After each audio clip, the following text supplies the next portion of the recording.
Bonjour à tous, voilà donc aujourd'hui il est question de parler une fois de plus du sertissage.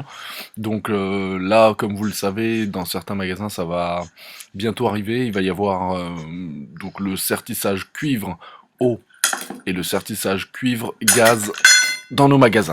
Donc là, alors bon, à défaut d'avoir des raccords cuivre à sertir, je vais vous montrer donc le Certinox.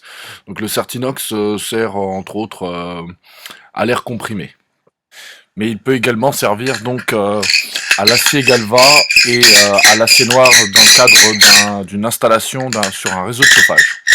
Donc là, je suis en train d'utiliser un évadureur. Donc ça permet de remettre à propre le morceau d'inox que je viens de découper. Donc c'est essentiel parce que s'il reste des résidus, vous risquez de louper le sertissage. Donc à l'intérieur de ce raccord, je vais vous faire voir, vous allez avoir un joint torique qui par écrasement va lui réussir à créer l'étanchéité. Alors il est de couleur noire quand il s'agit de l'eau ou éventuellement de l'air comprimé, mais il sera de couleur jaune dès lors qu'on sera sur un système de sertissage gaz. Donc là, la batterie, je vous laisse constater que c'est une 2 ampères, puisqu'il faut un peu plus de gouache que sur une batterie normale, où sur la batterie normale, on va avoir du 1,3 ampères pour pouvoir sertir du multicouche ou du PER. Donc pour ce qui est de l'acier ou du cuivre, il faut que la batterie soit un peu plus puissante. Donc, alors il faut savoir que là je vous montre le Certinox, mais ça fonctionne tout aussi bien que sur le cuivre. Hein. Les raccords cuivre à sertir seront tout aussi simples dans le cadre de la réalisation. Donc là pour l'emboîtement de la mâchoire, c'est très simple. Donc il suffit de positionner le raccord dans le petit trou qu'on a à l'intérieur. Alors je sais pas si on va voir correctement. On a un petit trou qui permet de situer correctement le raccord et d'appuyer pendant une période de 4 secondes.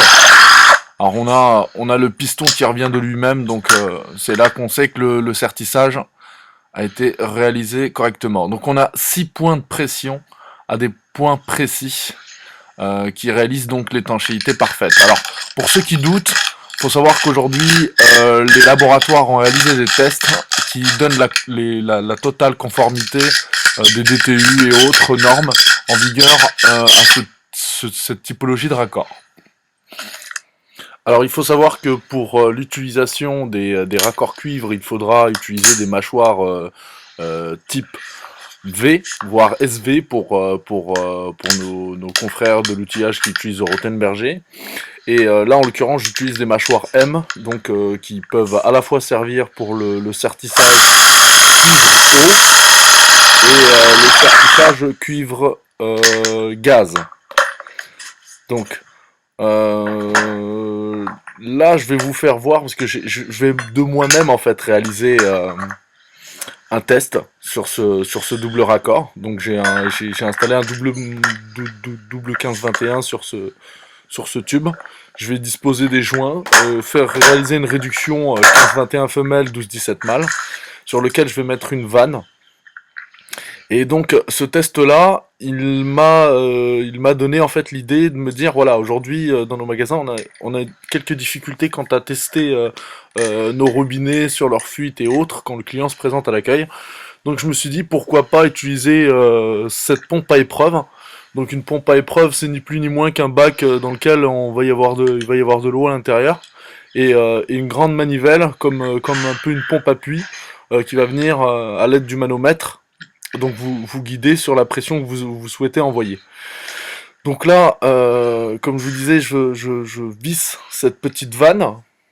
Donc c'est elle qui m'a donné l'idée. Alors nous, pour la réalisation en magasin, il va falloir qu'on mette un flexible 10 par 100 12-17, de sorte à pouvoir l'embrancher directement sur l'eau froide et l'eau chaude, une à la fois bien sûr, et tester directement l'étanchéité de nos robinets.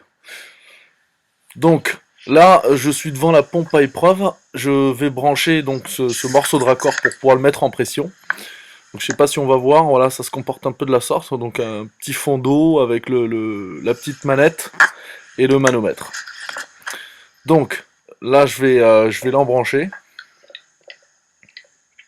C'est relativement simple. Il n'y a pas besoin de joint en plus à cette jonction.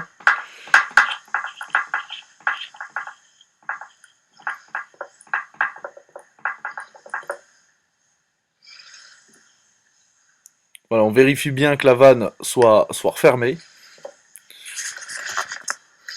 Alors, je vais essayer de me rapprocher pour que vous puissiez voir. Et donc, on met quelques coups de levier. Vous voyez, ça aspire à l'intérieur. Et ça envoie dans le tuyau. Alors, c'est difficile d'envoyer quelques bars. Hein. On atteint tout de suite les 10 bars et on peut monter jusque 50 bars, voire 60 bars. Voilà, donc là je lui ai envoyé 20 bars de pression. Là je constate que sur le raccord ça ne suit pas du tout, donc je relâche la pression. Donc alors cette machine à l'origine sert à tester les réseaux de chauffage sous plancher. Donc les systèmes de chauffage au sol bien sûr. Donc bah écoutez, j'espère que cette vidéo vous aura plu. Voilà, j'ai essayé d'une fois de plus partager avec vous certains éléments concernant le SAV et puis les futures technologies dans le cadre du développement du MTT chez nous. Il me reste plus qu'à vous souhaiter une excellente journée et puis je vous dis à très bientôt pour partager encore une fois de plus en vidéo à travers autour du produit. À très bientôt.